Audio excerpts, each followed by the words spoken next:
They shoved her into the squad room like she was a threat everyone agreed to fear. Cuffs biting into her wrists, fluorescent lights slicing through the dark inside her like interrogative knives. The barked questions ricocheting off tile and old wood. Luna tasted iron and the sting of humiliation, more from the way the sergeant's thumb pressed into the bruise blooming beneath the band of her sleeve than from the metal. A uniform had stepped too close and laughed about witch tales. Another had dared a mocking hand toward the tattoo curled at the inside of her elbow. They didn't know what that spiral could do. They thought they could make her small. They were wrong. Wait, before the next revelation unfolds. If this mystery has already captivated you, let us know where you're following this story from. To ensure you don't miss unexpected claims, broken bonds, or awakenings under the moon, subscribe and stay close. Now, back to the scene. Elias Marrow watched from the doorway like a judge at a play he was tired of. But this was no entertainment. He'd been the one to pull Luna from the crowd outside the orphanage, a woman with hands that trembled from nothing more dangerous than the aftertaste of candle smoke and the quiet steadying of children in the next room. The call had been bland, disturbance, suspicion of ritual. But Elias had been on watch for years for anything thinly veiled as chaos. He kept order. He kept distance. He kept a low, practiced socket for emotion where others let it glow. Luna's eyes met his, and the world narrowed to the exactness of two people who had lived with rules made by other hands. Her hair fell like a black curtain over one shoulder, and though she did not look like a warrior, something in the lean of her jaw said she had learned to steady herself in storms. She had a tattoo nobody read aloud in the precinct, a looping rune inked in 1,000 thin script that curled around a crescent moon. They'd treated it like a stain on her sleeve. The sergeant had whispered to his partner that maybe the orphanage was harboring freaks, and everyone inside the cage laughed a little too loud. "Name?" Elias asked, dry as a ledger. "Luna Rojas," she said, voice thready but steady. "I work at St. Michael's." "Then you know why you're here." He flipped his phone shut with more force than needed. Reports of charms, threats to children, disruption of public peace. People saw candles. People heard laughter, she interrupted, more sharply than Elias liked. The cuffs clicked when she moved, an audible punctuation against her skin. Children at the orphanage were scared because the police came knocking. They come to us when they want to feel righteous and leave terror in their wake. Eli's jaw tightened. Saints and sinners blurred on his rounds. He believed in the law like some believed in godmothers and old blood, fixed, necessary. He had no patience for theatrical misdemeanors dressed as rights. But the night had a smell he couldn't place. Copper in the air, a hint of something older than the station's tile, raw earth and the tang of an animal that had not forgotten itself. It made his alpha senses murmur. He kept those murmurs folded away with the same care he kept his scars hidden beneath shirts. Outside, beyond the thin glass, the city wore its split like a scar. Neon merchants hawked glamour and counterfeit safety under banners that read "New District" in languages that had no name for moonlight. Down alley had a different currency. Gossip traded in nods, favors counted in silver and old teeth. The orphanage sat on the seam. St. Michael's, where paint peeled from the eaves like forgetfulness, and the children had more whispered stories than clothes. Luna had claimed that place because the city's covenants had left a crack in its foundation where the most vulnerable fell. She'd fixed roofs and mended fists and taught rhyme to children who had never been taught to trust. The covenant had asked nothing in exchange, until a few months ago when a hunger had started at the borders of sleep and the council began to whisper about renewals. Luna's bargain had been simple, only to her. keep the children from hunger, save them from whatever would take them, and she would answer when the moon called.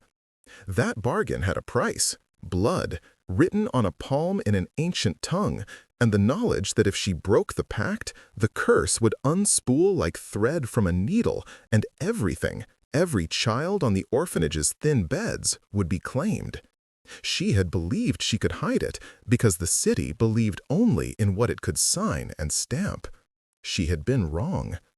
"They threatened the kids," Luna said, eyes sliding to a bruise peeked out from a sleeve. "They pressed at doors. They shouted like they owned every prayer in this neighborhood. I tried to stop them." "With a ritual," someone in the back supplied, like they were completing a crossword. "It was a circle," Luna corrected, jaw setting. "A ward. I lit a candle so the children wouldn't see." "You're claiming a protective spell in the name of public peace," Elias said. His voice was precise, the kind that left no room for sympathy. "You brought out a crowd. You endangered." "No," she shot back, small and hot. "They were here already. I kept them inside. The danger was the officers who pushed open doors like they were taking back property. My magic isn't theater, detective. My children are not props for the city to grandstand over." Elias watched the way her fingers flexed behind metal, saw the tremor that was not only from cold. Rules had to be enforced, but people who looked like Luna had a way of being wrong and right in the same sentence. He resented the way his control snagged on her defiance like an old coat on a nail. She was a problem that did not look like the criminals he'd trained to collate. She was quiet, brass-tongued, and not entirely afraid to meet his gaze. He felt the attraction like the tug of tide, an irreverent, dangerous force. He pushed it down with the same deliberate calm he used to put suspects in cuffs. "Sergeant Marrow," the station's captain said, entering with the weight of papers in his hands and the quiet of a man who had never been made to wait. "There's been a complaint filed by the alderman about cultish activity. Looks bad. Mayor's office wants this handled publicly." Elias felt a prickle at his neck, the reflexive sign of a pack watching him. His lineage, an alpha thread braided into his blood from a wolf king that once held parts of the city, had trained him to respond quickly, to take action that reminded everyone who kept the edges of chaos at bay. The pack didn't ask what legalities fit the moment. It asked whether order could be maintained. He tightened his jaw. He would do his duty. But the cigarette smoke he breathed in a bar years ago, the stories of nights when his father had ruled with fangs metaphorical as much as real, the scars that ran along his ribs like old vows, all whispered that labels like witch and monster were too neat for a city stitched together by blood. Had learned in blood and law that authority could be a leash. He'd also learned it could be a rope to pull someone to safety. He hadn't decided which he would be tonight. "Keep her here for now," he instructed. "No media, no visitors. We'll sort this." If she what?" Luna asked, voice low, eyes glittering with a moonlight he couldn't deny. "If I defend the children? If I keep them safe from men who think power is a cuff and a badge? Or if my magic reveals what people at City Hall keep in shadowed drawers?" The room fell quieter than it should have, as though someone had turned down the city to hear the edges of words. In the corner of the station window, a shadow leaned, attractive in its danger. Cassian.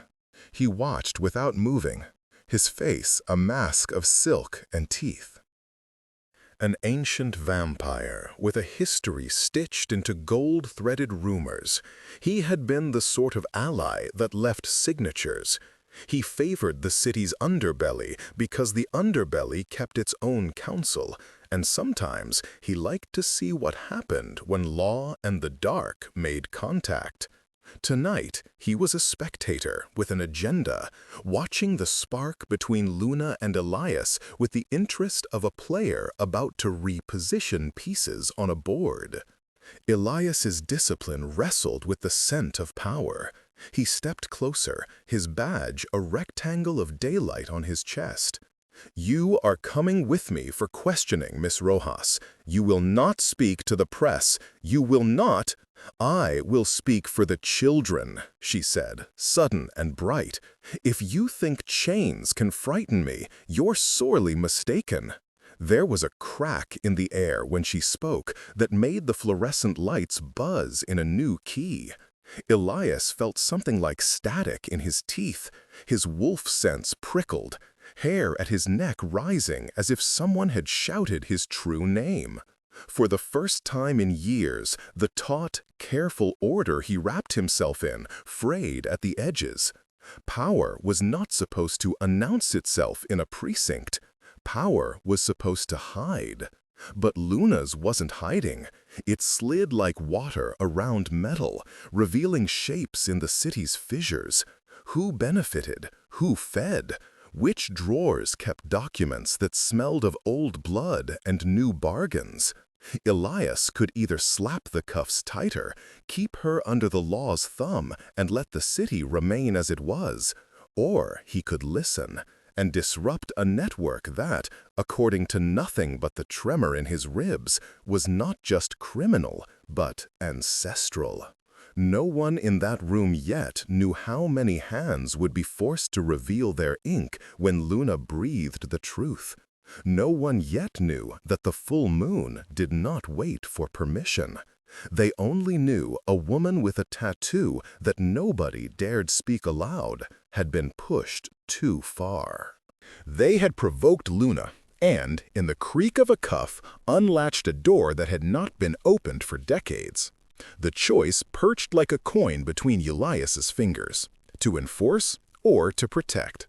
The city watched, breath held. The moon circled the earth, inevitable.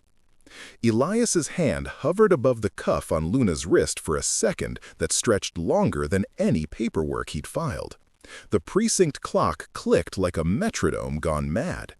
He'd trained to close cases with efficiency, to stitch loose ends into tidy bundles for the mayor's press releases. He was built for certainty. Luna was an argument that refused to be resolved into a single sentence. It made him dangerous in ways he wasn't used to admitting. "You're not wrong about one thing," he said finally, and his voice had shed some of its armor. "The city has secrets, but we can't go tearing up old contracts on a whim. You understand that, don't you?" Her laugh was small and brittle. "No, I understand I put a candle in a window and the city answered with boots. I understand children are frightened in their own beds. I understand my bargain isn't a headline. I understand you can't see past your badge." The jab landed. Elias felt it, and it made him look at her less like a problem and more like a human being who had been made to carry things she never chose. He tightened the cuff just enough to leave a mark he could explain to an oversight board. The metal pressed into her skin, and he hated the symmetry of it. "Then, help me understand," he said. "Tell me where those threats came from. Give me names." She lifted her chin, the moon tattoo evident beneath the rolled sleeve like a map. The threats came from men in ties who thought empty pockets could be filled by ancient blood. The names, she hesitated. The pause bled into the room like a held breath. "I met with a man from City Hall. He wears a ring shaped like a raven. He came with a young mage in a suit. They asked about the orphan's lineage. They asked if any of them bore marks. They asked if I would allow—" "Allow what?" Elias demanded.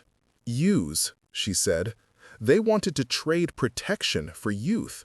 They're renewing an old pact. They're going to bind their sons to a bloodline they think is theirs by right." There it was, an accusation that made the captain's face go slack with recognition and something like fear.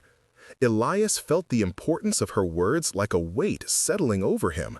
Men in power using the vulnerable. It was a pattern taught to him in the same breath as his duty to protect. He had 1,000 reasons to distrust accusations from the street. He also had one iron rule. He would not let those who couldn't defend themselves be offered as currency. "Show me where this meeting took place," he ordered. "Names or we go nowhere." Luna stared at him for a long time, and for the first time, the cuffs looked absurd. Small, metallic braces trying to hold a history of centuries in place. "I can't," she said finally. "Not yet. There are things people forget when they're given promises. There are registries bound in iron and wards woven into ledgers. If I show you without unbinding them, those pages will erase themselves to avoid witnesses." The practical part of Elias' mind, trained on procedure, evidence, precedent, found a dozen reasons to dismiss her. The irrational part, the one that had once felt the thrill of a hunt beside wolves and had tasted the old power in his blood, heard something else entirely. The possibility of a conspiracy that reached past rational corruption into covenants older than aldermen. He could arrest her and wait for evidence that might never unspool, or he could listen and place himself at risk of being accused of fraternizing with the city's monsters. He chose risk.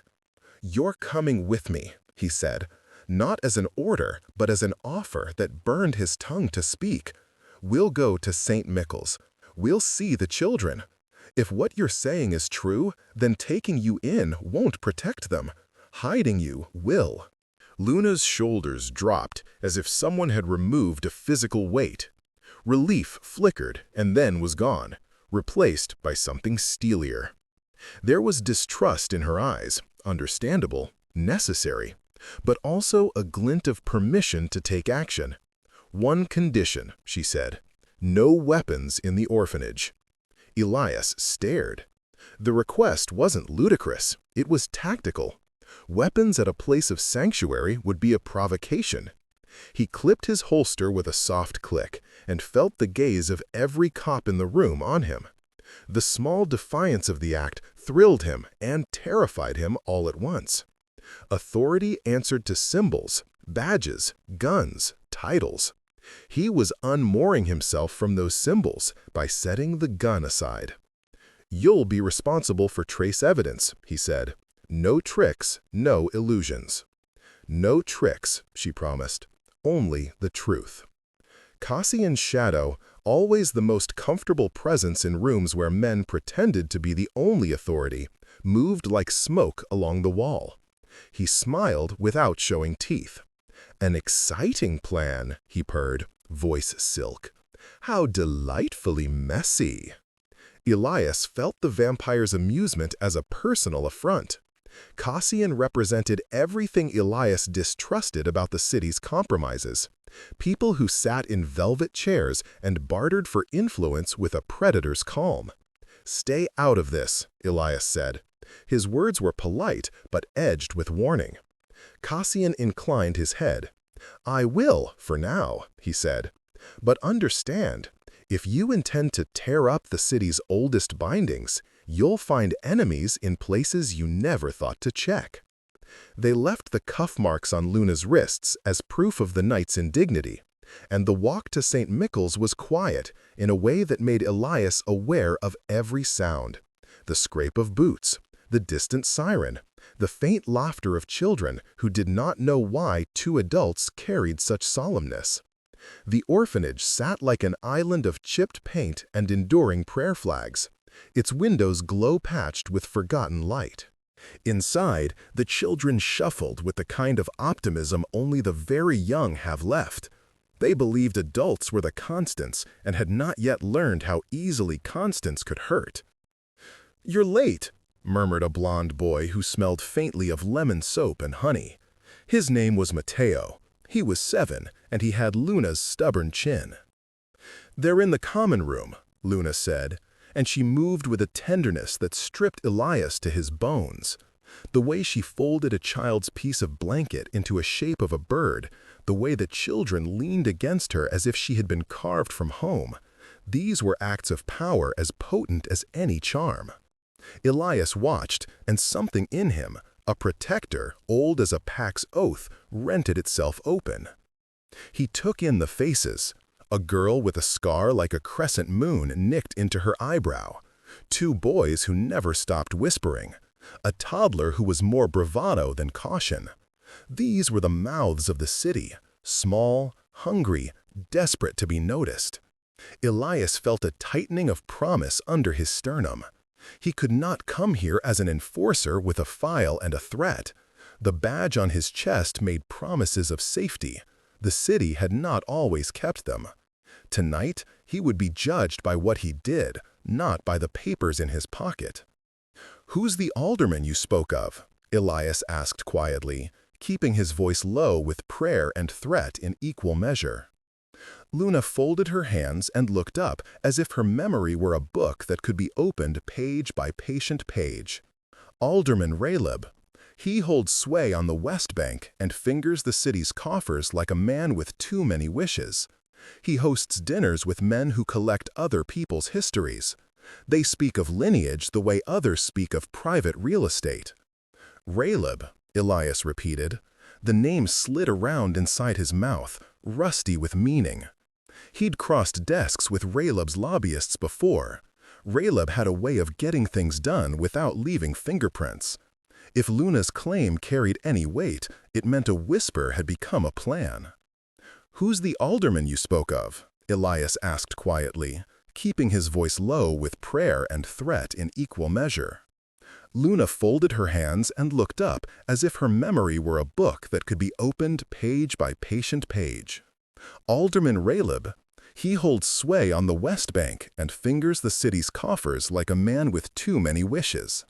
He hosts dinners with men who collect other people's histories. They speak of lineage the way others speak of private real estate." "Raleb," Elias repeated. The name slid around inside his mouth, rusty with meaning. He'd crossed desks with Raleb's lobbyists before. Raleb had a way of getting things done without leaving fingerprints. If Luna's claim carried any weight, it meant a whisper had become a plan. "There's more," Luna said, voice thin. She glanced at the children, then back to Elias. "The bargain they seek to renew isn't just bureaucratic. It's the silver-lined moon pact, an exchange of youth bound to blood so the powerful do not wither. It was broken once, but only because someone stood in the way.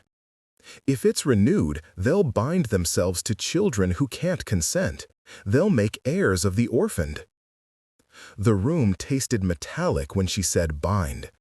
Elias felt a pulse at his throat, the wolf in him answering to the notion of chains forged in innocence. The law was a concept. This was a violation of something more primeval. He had reasons to be cynical about pacts. He'd also walked enough midnight roads to know the truth of bargains. They always asked for more than they promised. "We need to see evidence," he said. "Paper, witnesses." "There are ledgers," Luna said, "locked in a safe beneath a council table, written in a hand that remembers blood. I could get them if you kept watch." He had wanted names. He would work with what he could get. "We'll get what we can tonight," he agreed. "But if this is a setup—" "If it's a setup," she said, "you'll see it for what it is." They planned with the urgency of people who know the moon is a stubborn calendar. The children were tucked into beds, and Luna cast wards soft as lullabies across windows and thresholds. Elias watched, and every line of the man's body that had been built to command loosened. It was humbling the way Luna moved inside this realm. He offered to sleep in the common room as a guard, and she laughed, some tired, some real. He felt exposed in that laughter, as if she'd seen the seams and kept holding her place. "You're not like the others," Luna said suddenly as they sat in the dim of the pantry, sharing a thermos of coffee that tasted like city rain. "Most people who come here see the orphanage as a headline or a nuisance. You—" she hesitated, searching for the word. "You look at the children like they're part of a story you have to finish, like it's your duty in a way that hurts." He swallowed, thoughts of orders and histories and a pack's responsibilities tangling in his chest. "My duty keeps me alive," he admitted. "It gives me a reason to get up. And sometimes It makes me do things I later need to justify." She reached out, and before he could stop himself, he took her hand. It was small and warm, and shook with a tremor that was not only fear. He felt the pulse of her skin against his palm, and something in him wanted to wrap protection around it like a shelter. He also felt the pull of his own old hunger, the wolf's instinct to claim, to keep. It made him cruelly aware of the dangerous imbalance of their connection. He with his uniform and his lineage, she with a tattoo that could bend moonlight and a bargain that could demand blood. "Promise me one thing," she said, and her voice had the hush of someone making a pact. "If you ever have to use your power to keep me safe, remember, I am not property to be guarded. I am someone who will choose my own fight." He nodded, the gesture small and heavy with agreement. He wanted to tell her he didn't imagine owning her. He wanted to tell her that his hands had been trained to protect, and that protection could learn to respect. He didn't have the words that wouldn't sound like more authority, like more ownership. So he only squeezed her fingers and let the silence say what courage could not. Plans were made beneath the orphanage's paint-peeled bones, a quiet attempt to pry at the city's knot of secrets. Elias would pull paper trails. Luna would seek the wards that hid ledgers and circles. Cassian would, for now, be kept at the edge like an ominous tide. The full moon was a steady drumbeat toward a decision that would not wait for perfect timing. Each step drew them closer, not only to the truth, but to the truth of each other. The parts that resisted being cataloged, the parts that wanted to surrender. The night outside smelled of wet asphalt and possibilities. Elias felt his badge heavy against his chest and lighter when he remembered the child who had smiled at him earlier. He felt the caution of a man who knew he could be instrumental in either saving or damning lives. He also felt something else, an ache that was not professional, raw, as if the city had given him a shape he hadn't expected, and he was trying to decide whether to keep it. They slipped through private doors and alleys where the city's glitter did not reach. Luna hummed old ward songs under her breath like prayers turned to keys. Elias watched the moonlight catch the curve of her tattoo and felt, with a clarity that cut, the stakes reassemble themselves into a single ledger. Children, pacts, men who would barter youth for longevity. The questions multiplied, but so did the certainty of one thing. Whoever provoked Luna tonight had opened an argument they might not be able to close. He found himself grateful and afraid that he would have to stand too close to a fire he didn't understand. When they reached the old warehouse where records changed hands like currency, Elias felt the city breathe around them, hungry, expectant. He was trained to step into danger and name it, to make arrests that were neat and moving. This was different. This was personal in a way that law couldn't mediate easily. Luna touched his sleeve and he turned, meeting eyes that were as soft as the orphanage pillows and as hard as old iron. "Whatever happens," she said, "don't put me in a box." He wanted to promise. He couldn't make words mean more than they did. So instead, he offered a look, fierce, flawed, protective. It was enough for now. They were two people, dangerously inclined toward one another in ways both would deny in daylight, walking toward a place where the city's oldest bargains were written in ink and blood. The moon watched, indifferent and bright, as if the night's choices were part of its own long list of favors owed. They found the warehouse by following the city's underside, the way a wound follows a vein. Through alleys that smelled of frying oil and old promises, past a mural of a woman with night sky hair who had been painted over so many times she was a roadmap of erasures. The door they used had once belonged to a locksmith, now a pawnshop for secrets. Elias kept his hand where Luna could read the tremor if she needed proof he was steady. She hummed the ward song under her breath. The notes were thin and brave as threads. Inside, the air was stacked with dust and paper, the kind of quiet that holds the truth like a thing waiting to be discovered. Boxes were labeled in honest hand: taxes, ordinances, minutes, and then the handwriting changed. It grew cramped and ceremonial, the ink smudged with something darker than time. The ledgers were there, a cluster of fat books chained beneath a council table, a safe set into the floor under the wood like a secret tooth. "They're bound to the full moon," Luna said, voice a thrum that matched the blood pulse under her throat. "The words in those ledgers are wards. You can't just tear them open. They'll make themselves unreadable to anyone unprepared." Elias set his jaw. "Then prepare me," he said. She offered him a look that was not indulgent. "You'll have to hold yourself open," she warned. "Healing and revelation both cut. You're not a surface for secrets.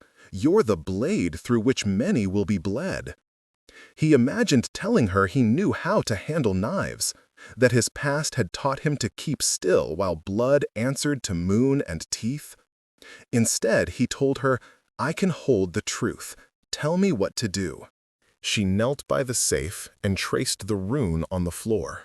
The tattoo at her elbow seemed to glimmer through the cloth of her sleeve, as though the moon's mirror had been painted on her skin.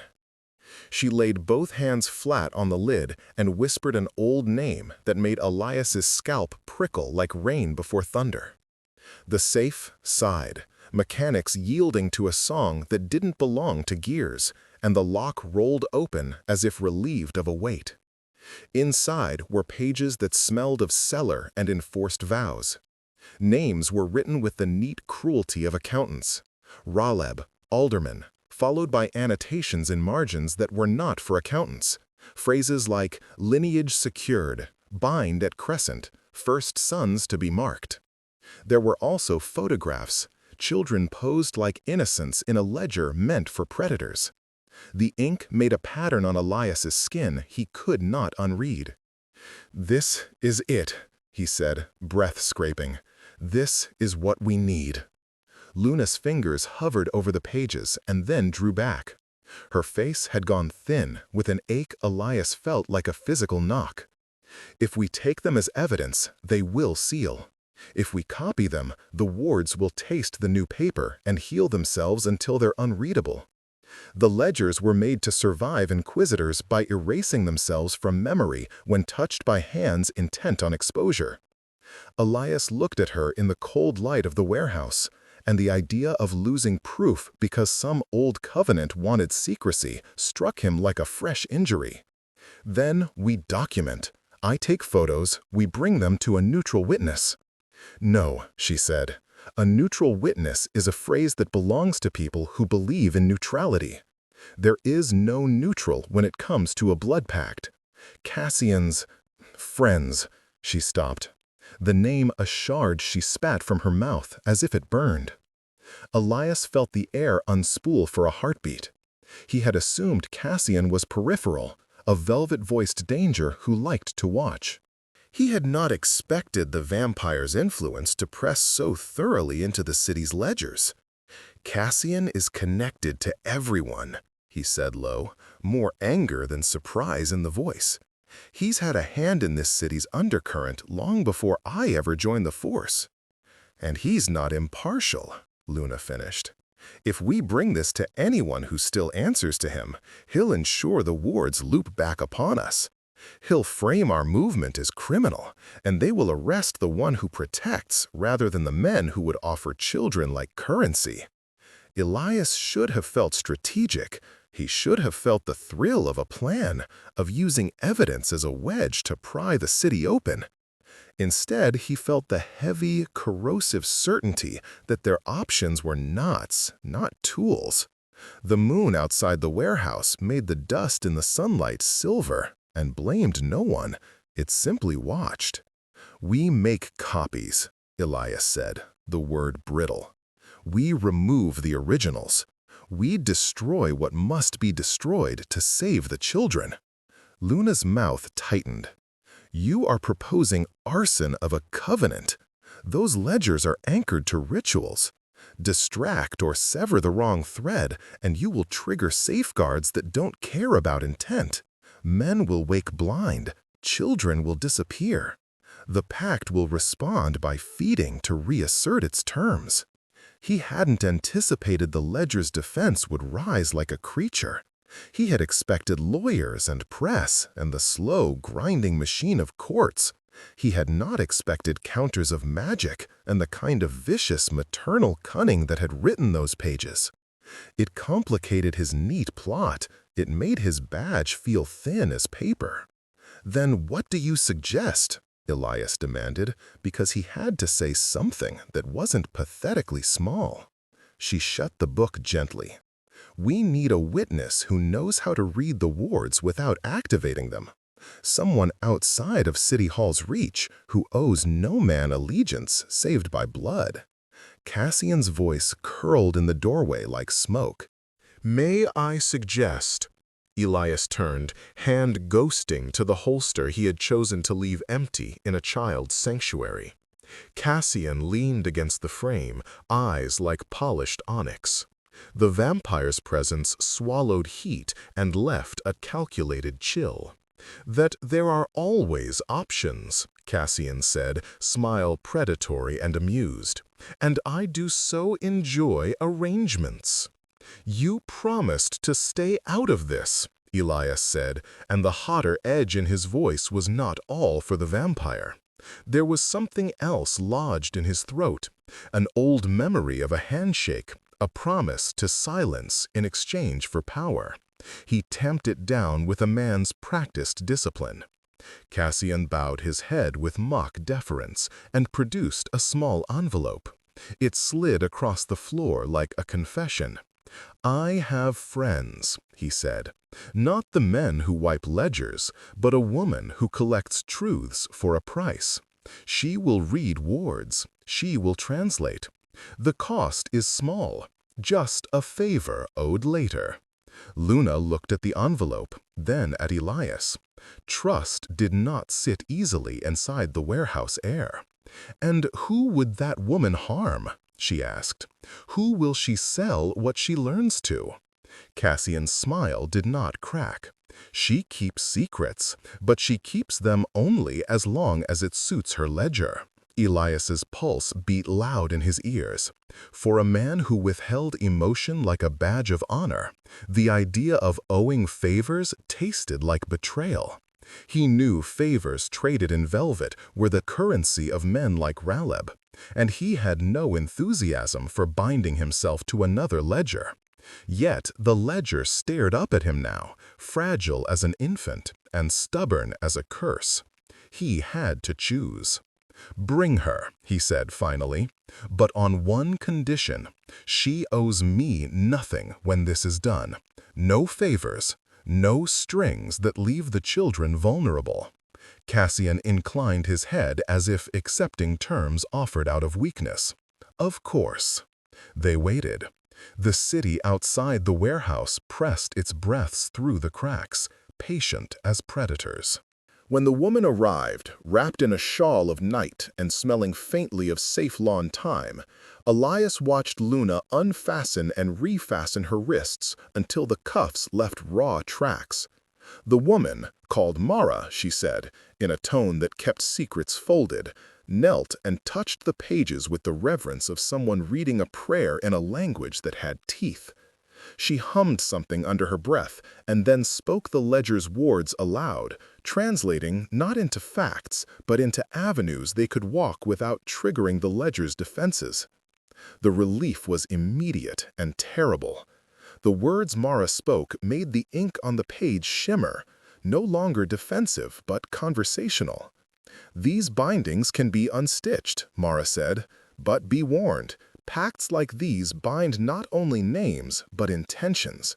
When you loosen them, you will reveal the men who depend on them, and they will not yield quietly." Luna let out a breath that might have been a sob. Elias felt like the floor had dropped and that he was standing on a plank nailed to disbelief. He wanted to reach for her then, to anchor her to something solid. Instead, he watched the ledger open and the names illustrated. Raleb, a list of dinners, cataloged sons with marks on their throats. There were signatures, fish hooks of ink, and margins with notations that read almost like instructions. "Raleb is on the council," Elias said. "If these are exposed, if we take them to the mayor, he's finished. The public will demand resignations. But men like him don't go gently. They'll pull what strings they can." "And you'll still take them to the mayor?" Luna asked, eyes narrowing like a hurt animal baring teeth. "I don't know," he admitted. The confession cramped with more than mere pragmatic indecision. He was thinking of consequences he had not permitted himself to name, a rollback of power, a purge that would leave him standing amid a pack of men whose only loyalty was precedent. He was thinking of favors he had accepted years ago from men who called themselves benefactors and offered his family protection in exchange for silence. He had not said these things aloud, but the ledger's light made a reflection in his pupils, ink for ink. "You have something to confess," Luna said. Her voice kept its edge, but it was gentling, as if she had known betrayal before and could taste the residue of it on his breath. He didn't want her to know. He wanted to be the kind of man who could stand on principle and not feel the rope tug when others pulled. He had never wanted to be seen kneeling. He had never wanted to admit he'd once bargained his silence for safety, had once let a man like Raleb set his family into a net that would not be cut easily. He'd told himself then that, in trade, he had protected those he loved. The truth had been more complicated. He had protected himself and allowed a man to barter in youth, trusting he'd never be asked to pay. When the words finally came, they were a rusted coin tossed into a well. "Raleb helped my mother," he said. "When I was a kid, when my siblings—" He cut himself off.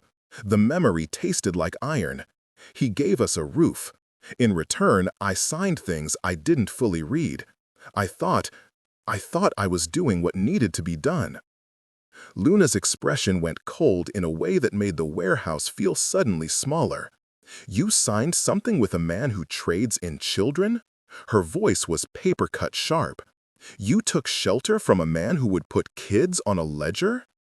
"I was 17, Elias said, almost pleading for the kind of absolution the law could not grant. "I did what I thought would save my family." It was a choice," Luna interrupted, and the finality of it hit him like a door. "You chose a man with a ledger over the children who shared your street, your city." He had expected anger. He had not expected the particular brand of hurt Luna made him feel, an ache that was not only personal, but denuded of pretense. To Luna, the ledger wasn't a political object. It was a tally of souls. Elias had been raised in a world that ranked decisions by survival. Luna taught him that some survival was a theft. "I didn't know about the pact," he said, the sentence small and weak, adrift in the currents he'd stirred. "I didn't know about Raleb's ledger of blood." "Then why hide?" she asked. "Why not declare it? Why still wear a badge like sanctimony if there's ink like that on your hands?" He wanted to answer with the litany of reasons: fear, loyalty, the complicated geometry of debts. He wanted to tell her he'd been trying to make right from within, to pull on a rope tied to a monster until it loosened. He wanted to tell her about late-night raids where he'd pushed men into cells and felt the ledger's shadow at his shoulder like someone whispering, "Not yet." But those words would sound like excuses. They would sound like more entanglement with the very structures that enabled the abuse. Before he could say anything else, the warehouse door slammed. Men poured in, suits and boots and the kind of faces that could lunch with aldermen and pass a horsewhip for a handshake. Raleb's men. Elias went on instinct. Reach, cuff, command. He had trained for this. He had the training carved into his bones. He moved, and so did his past. Paperwork and promises slap back onto him. Luna stood between him and the men like a thin, sudden thing that could not be measured for protection. "You promised to take me in," said one of Raleb's men, a note of mockery in his voice. "We were told to expect a witch." Cassian's laugh came like velvet. "You always make such a production." Elias felt the space inside him that had been the meeting place of duty and longing close with a finality that dulled the world. He looked at Luna, at the way her hands curled as if a spell might be summoned, at the thin blue of veins under her wrists where the cuffs had bitten into her. And he made a choice, not because it was noble, but because he couldn't stand to see her taken by men who would mark children on ledger pages like receipts. He moved forward. "Back away," he said. "Sergeant Marrow," one of the suits said, and there was a name of power on that tongue. "Raleb wants you to stand down." Elias's throat closed. The history of favors, the ledger ink, the blood oath, it all pressed upon him until his chest felt like a thing too small for the weight. He had promised the orphanage safety. He had promised Luna honesty. He had not promised himself immunity from the past. He chose law, old loyalty, old fear, and it shattered what was fragile between them.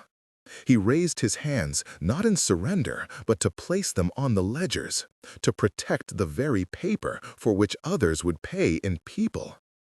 It was a calculated, professional choice. It was a betrayal. Luna's face folded into grief like paper into a letter. "You sold the ledger's shadow a place in you," she said, the words a verdict.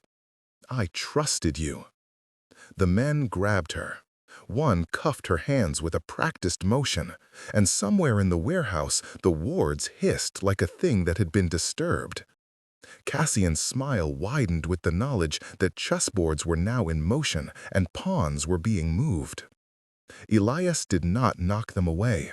He watched as Luna was led out, as her body stayed resisting only enough to be dignified. He felt like a man who had been split open, not by any physical blade, but by the revelation that his authority could be a tool for protection or a chain for complicity. He had chosen, and in the choosing, he had broken the thread Luna had trusted. The warehouse became a place of small noises after she was gone. The shuffle of paper, the rustle of a coat, the quiet satisfaction of men who believed power was theirs to keep tidy. Elias's legs felt like they were holding two worlds, the one of rules he'd built his life in, and the one of quiet, terrible loyalties that had nothing to do with the law. Cassian leaned close, as if to share a confidence. "Choices," he said softly. "They taste different when you make them for yourself rather than your pack." Elias could not find the right retort. He could not reach for the ledger to rip it in two and throw it into the river. He could not even find the rawness of anger that might have burned him into action. He had chosen the city's order and watched the woman who had kept its children safe be taken by the very men who would use paper as a blade. The city, it seemed, had taught him the easiest shape to hold, the one where he remained clean in appearance at the cost of being soiled inside. Outside, the moon rolled on, indifferent, as if it had not watched a person be seized whose bargain was to protect. Luna's words, "Don't put me in a box," rang in his ears. He had not put her in a box. He had let the city do it for him.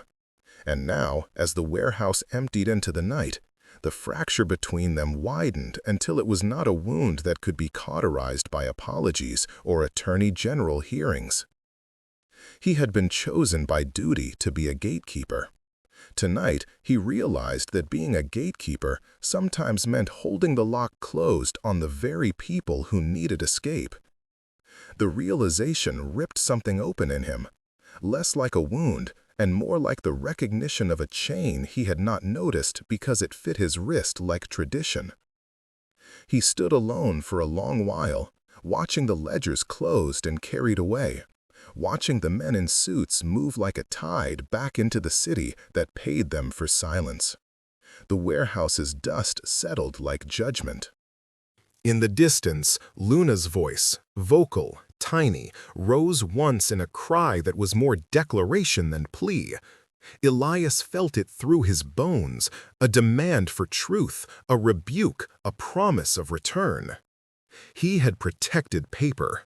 He had lost a woman, and in doing so had fractured something in himself he could not mend with reports and internal investigations. The city had been provoked by Luna and had answered with boots. Now the city had kept its own counsel and taken the woman who had challenged its appetites. Elias stood in the shadow of what he had done and understood with a clarity that hurt that until he was ready to choose for himself rather than for the ledger, the pack, the past, there would be fractures like this, and they would only deepen. When he finally walked back into the night, the moon was a blade of white in the sky, and the city's underbelly whispered that bargains had consequences. He could still hear the tiny sound of Luna's promise, protect the children. He had failed in that promise in the most bureaucratic way possible, by adhering to procedure while people with papers bled the living into ink. And somewhere in the dark, a vampire smiled because the board had shifted and a favor had been banked that would be called in when the time was right. Elias felt the weight of his badge like a verdict. He had kept order, and in keeping it, he had allowed a fracture to become a canyon. He had provoked a different reckoning, one that would require the undoing of things written in both ink and blood. He did not yet know whether he could do that. He only knew that whatever he chose next, he would do it alone, or try to, because Luna had been marched away by men whose hands were sure, and she had looked back at him not with fear, but with a betrayal that cut him deeper than any wound. And as the city's night hummed with 1,000 small conspiracies, Elias realized the hardest truth of all. Protecting the city might demand sacrificing what he loved. Or it might demand finally breaking the chains he'd let hide under his uniform. The ledger had been carried away. The pact was not yet complete. The moon climbed higher, watching, and the fracture they had opened would not be mended by apologies. It would have to be ripped open and sewn with truth. And truth in this city was a dangerous thing. Elias ran. Not with the practiced stride of a man who chased criminals through alleyways, but with the raw, ragged speed of someone trying to outrun the thud of his own culpability. He crossed the river by shortcuts he had memorized as a boy, routes that threaded under bridges and through the back rooms of vendors who owed favors in the form of silence. The city smelled of wet tar and old promises. Every neon sign seemed to wink with the ledger's ink. He had chosen paper over people. He would choose differently now. He found Raleb's dinner in a private club, heavy with lacquer and the kind of men who polished reputations the way others polished silver. The door slid open, not with the courtesy of invitation, but with the force of someone announcing a reckoning. He walked in with mud on his boots and the kind of honesty that makes men uncomfortable. He had nothing left to hide that would be acceptable. Raleb's eyes were venom in a tailored suit. "Sergeant Morrow," he said pleasantly, as if his civility could disinfect everything. Men turned. Conversation stilled like birds that had seen a hawk. Elias didn't speak of the ledger. He flung a copy onto the mahogany table. The pages Mara had helped translate, embossed with signatures that turned warm when you named them. Gasps moved across the room like a wave breaking on pavement. Raleb's hand went to his throat as if the air itself had been weaponized. "You brought this for press?" Raleb guessed. But there were no cameras. Only men in suits who had divided lives into tax brackets and clean hands. "No," Elias said.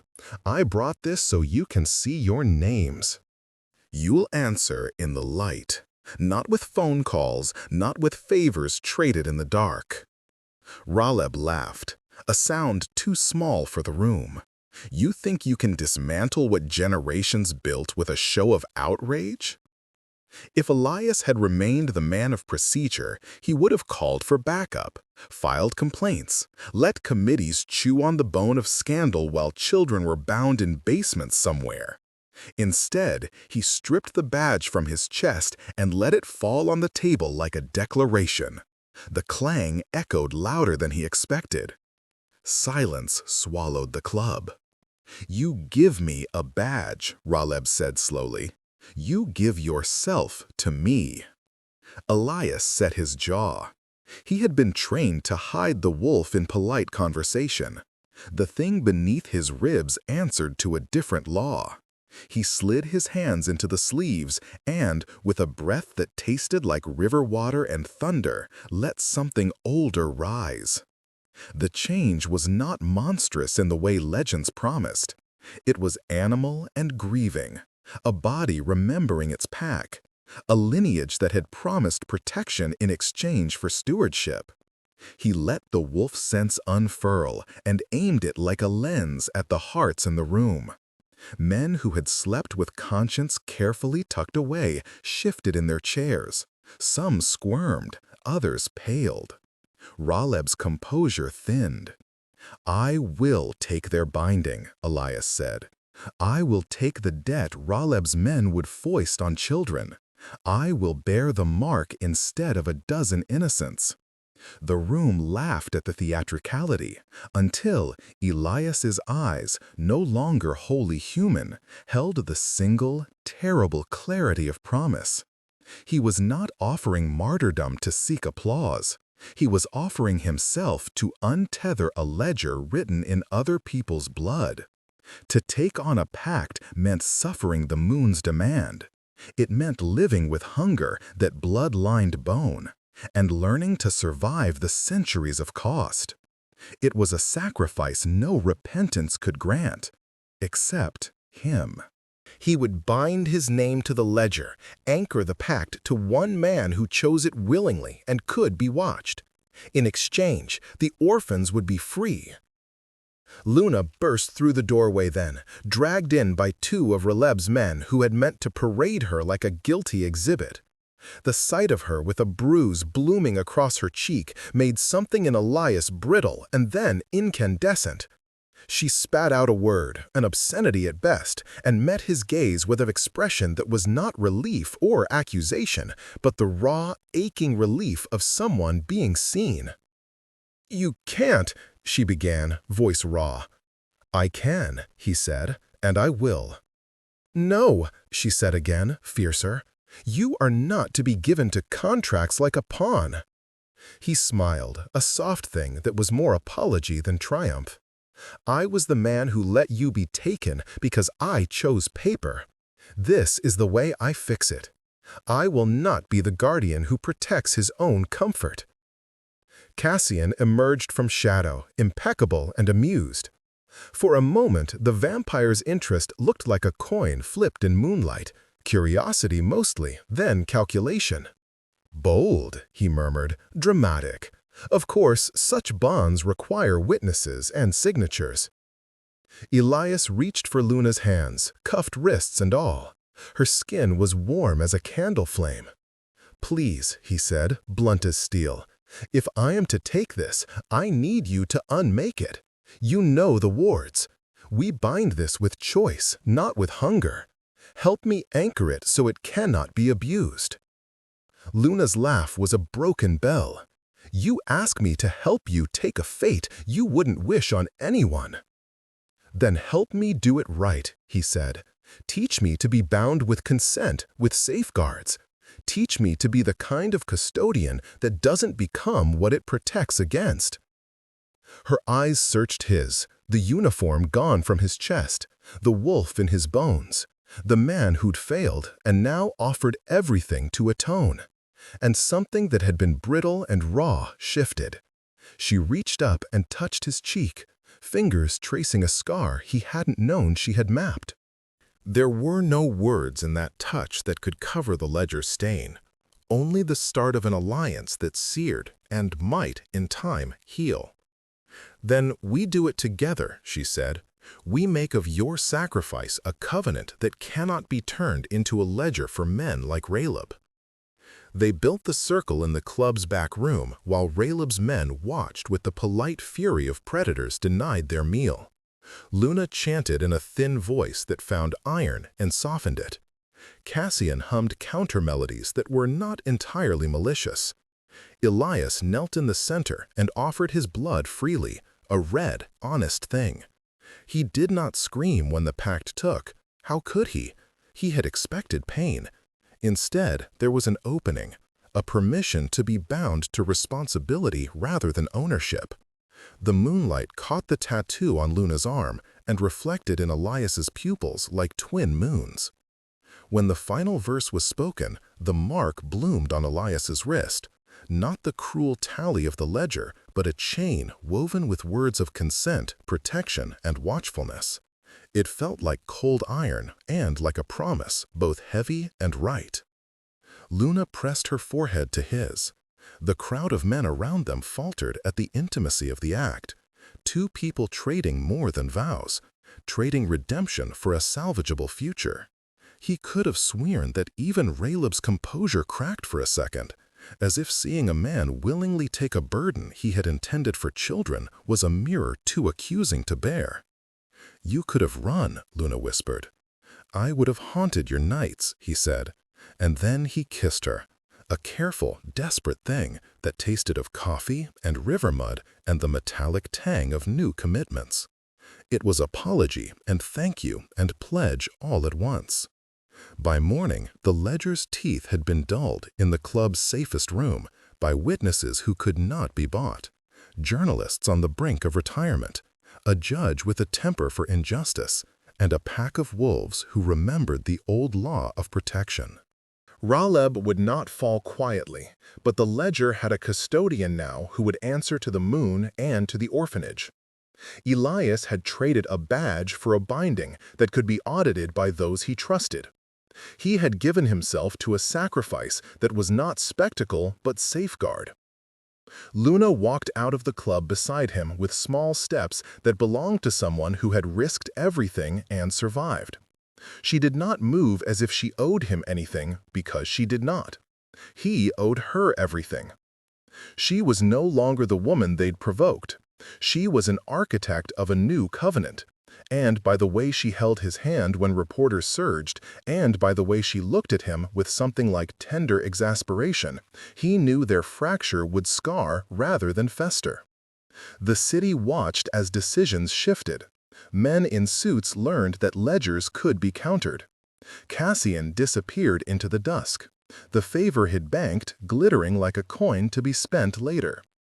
But in the days after, in the orphanage where children learned rhymes and the moon was spoken of like an ally instead of a creditor, Luna and Elias stitched a different kind of protection, one with teeth softened by consent, one watched by a man who had given himself willingly to its weight. They had both been provoked by the city's cruelty. They answered together, with a binding that tasted like blood and forgiveness, and with a kiss that tasted like reconciliation and the dangerous, necessary hope that two damaged people could learn to protect rather than possess. Dawn found them in the orphanage garden, where the morning had the soft, unguarded light of a place that had outlived more storms than it remembered. Children ran on the lawn with an abandon that made the world forgive itself for a little while. A game of chase, a scraped knee mended by a bandage, and a story. Luna sat on the low stone wall, fingers working a piece of yarn into a crude bracelet, and Elias leaned beside her as if the two of them had finally learned how to share the same silence without needing to fill it. They had come back from the club bruised and raw and remarkably steady. The ledger was no longer a threat in a locked room. It had become a responsibility lodged in a new public contract, observed by judges and elders, audited by wolves who kept old promises. Raleb would claw at his reputation for months, perhaps years, but his ledger no longer had freedom to be used like a butcher uses a list. That freedom had been surrendered into a custody no man could ply with favors. Elias's oath braided with Luna's wards and the watchfulness of a pack that remembered what guardianship meant. The mark on Elias's wrist was faint in the light, an ironwork of runes that hummed against skin when the moon touched it. It did not bind him the way the ledger bound victims. It anchored him. Sometimes, when a child laughed too loud or a vendor tried old bargains at the market, the rune shivered and Elias felt the tug of obligation in the bones of him. It was a weight he had chosen, and that made all the difference. Luna watched him without apology. Her tattoo, the crescent loop that had been treated like a stain by the precinct, caught sun and cataloged the angles of his face like a map. She had not required a keeper. She had asked for a partner who could learn to hold power with her. He had bled and offered himself to that learning. The ache between them had become a seam, visible, a little puckered, but mended with intention. "Is it lighter?" she asked, voice teasing because they both needed the ease. "Sometimes," he admitted. "Mostly, it feels like the right kind of heavy." They laughed, a small, private sound, and the children crowded like a blessing around their ankles. One of the smallest, Mateo, with lemon-scented hair and a habit of asking questions no adult could refuse, climbed onto Eli's lap without ceremony. Elias let him stay, hand finding the child's hair with a tenderness that surprised him, a softness learned only by those who have chosen to keep others. Cassian had vanished like a rumor. He left as all predatory favors do, with a smile that promised consequences, someday, perhaps, and a relic of assistance that would sit in the city's hidden pockets like a coin waiting to be spent. Luna and Elias did not mourn the vampire's interest. They had carved a covenant that neither velvet nor teeth could easily unpick. Their negotiations did not end with courtrooms. They taught. Luna took to holding small lessons for older children, wardcraft simplified like bedtime stories, consent woven through the language of charm. Elias sat with parents and patrols, rewriting protocols so that law and ward could coexist without consuming one another. They argued sometimes until dawn, two strong wills learning the currency of compromise. At night, when the moon rode high and the city softened into the hum of refrigerators and late trains, they would climb to the orphanage roof. There, with the city's neon halo far below and the sky clean and indifferent above, they sat shoulder to shoulder. Elias traced the ironwork of his mark, while Luna hummed the old ward song under her breath, a counterpoint to the city's new rhythm. Once, under a moon that was a pale promise, Luna reached for his hand and threaded her fingers through his. Their scars, visible and invisible, fit together like two halves of a sentence finally completed. She pressed her head to his shoulder and breathed out a vow that was both small and enormous. "We keep them safe. We keep each other honest." He kissed the top of her head, the kiss of someone who had learned how to choose. And the city watched with the grudging tenderness of a place taught something new. The moon looked down and, for once, felt like an ally rather than a creditor. In that light, the tattoo on Luna's arm and the rune on Elias's wrist gleamed in quiet tandem. Two marks that once made them targets, now the seals of a fragile, necessary covenant. Below them, laughter rose like a benediction. Above, the moon traced its patient arc, a reminder that promises, once made with consent and reciprocity, could change the shape of a city. They sat together on the roof, hands entwined, as the children slept safe and the night kept its old, watchful secrets at bay. The new normal was not tidy or easy, but it was theirs, a life formed from reckonings and remade by choice, held under a moon that no longer collected debts, but kept its quiet, luminous counsel.